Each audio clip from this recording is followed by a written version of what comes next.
actually go back to Carowinds. What? Is going to be Nighthawk. What? Why does this ride get so much hate? Nighthawk at Carowinds. Today I will be doing my full review on Nighthawk. And this ride is pretty great. And I don't get why people hate it. This is actually better than Firehawk. I enjoyed this more than Hurler and Carolina Cyclone and even Vortex. I'm also a Vortex fanboy, so I might do a review on that in the future because I know a lot of people hate on Vortex as well. But this was my number 5 coaster in the park. And it's a great ride. I don't get why everyone hates on it. So today I'm going to be doing a full depth review on Nighthawk at Carowinds. First of all, Nighthawk is a Vekoma Flying Dutchman. It's obviously built by Vekoma. It's in the middle of the park at Carowinds, and the setting on this ride is great. When you're going through the drops and all the elements, you really feel like you are going to dive into the lake below. It's very cool, and I really love that. And a lot of people don't like this ride because of the roughness. I personally did not find this ride rough at all. I actually thought it was very smooth. This ride is not rough. Yeah, it shakes around a little bit. It's not that bad though. It just feels, the best way I can describe it is it feels like the same roughness as Gemini. If you've ever ridden Gemini at Cedar Point, you know it shakes around a little bit. That's how this ride feels, but it's nothing to complain about. Gemini's not that rough. So this ride is not very rough at all. It doesn't even, I didn't even notice the roughness when I was on the ride. Only after I did, I realized, it was a little shaky, but still, the ride is great. A lot of people don't like the ride because of the restraints, but the restraints are the same on all Vekoma Flying Dutchmans, and no one has a problem with Batwing or Firehawk. So why do people have a problem with Nighthawk? I think it's because you're laying down more than you are flying. I actually really like a laydown coaster. I mean, laydown coasters are actually more rare than flying coasters, and personally, laying down on a roller coaster going like 50 miles per hour on your back, it's a very interesting experience. I know this is a Vekoma Flying Dutchman coaster. Well, in Roller Coaster Tycoon 3, it's actually a laydown coaster. Get it right, ha! So, I really think that the laydown aspect of this coaster is actually pretty fun because you are like zooming at over 50 miles per hour. So, now I'm gonna break down each element of the coaster and to explain why I like this better than Firehawk. So going up the lift hill, obviously it's a very slow lift hill. They had one train ops, which is not very good.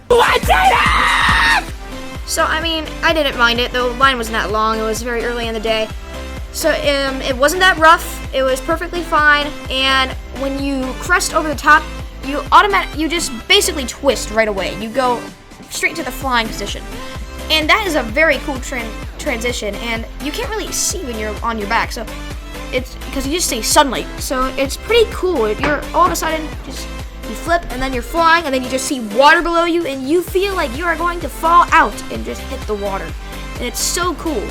Then you go down the drop, and at the bottom of the drop is my least favorite part of the ride because you're getting pushed down, and it's so uncomfortable because of the restraints. You're just getting pushed down into these. They're pretty hard restraints. I mean, some people think they're soft, but personally, I think they're pretty hard restraints, and they're just not comfortable. I know B&M has probably better restraints than Vekoma does, but these restraints just aren't comfortable at all. And then you kind of fly up into the overbank turn. This overbank turn is amazing. It's way better than Firehawk's. I really don't know why it's better than Firehawk's. I think it's because of the setting. You're in kind of like a foresty area with a lake beneath you, and Firehawk's just in an open field. So that's kind of why I like this element better. Then you do fly down really close to the water. I like that element just because you can just kind of like, you're just gliding and it's really cool. Then you do this weird transition, and I love these transitions because they're just so odd. There's nothing like it on any other coaster except for the other Vekoma Flyers. You're laying down, but then you twist outside, and you're on your back. It's such an odd transition. It just feels so weird. Then we go into my personal favorite part of the ride. This is the loop, and it's really cool because you're on your back. Then at the very tippy top of the loop, you go into the flying position again. And then you come back down, you're on your head, like, you're upside down, and then you feel the forces, you feel a lot of positive G's here. And then you're back on your back. That worked well. And then, yeah, so you're back on your back, and it's really interesting just because all the forces are just pushing you down, and it's amazing. Then you fly into another Light-a-Fly. This is a cool element. You're laying on your back, and then you go to laying on your stomach really quickly, and it's really cool because the water's right beneath you.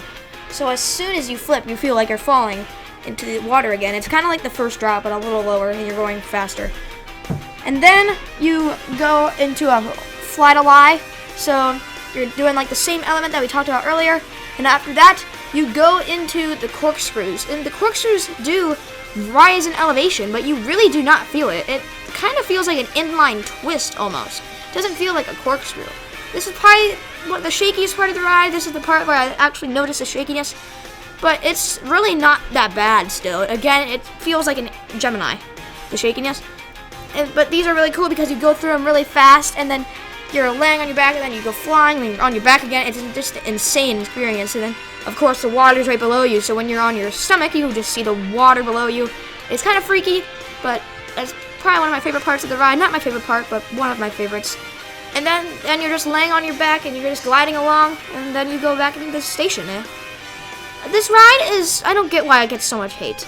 So, if you are a Nighthawk fan, if you don't think it's that bad, you don't get why it gets all the hate, please post in the comments below. Post this. Hashtag, stop Nighthawk hate. Stop the Nighthawk hate. Why does everyone hate on Nighthawk?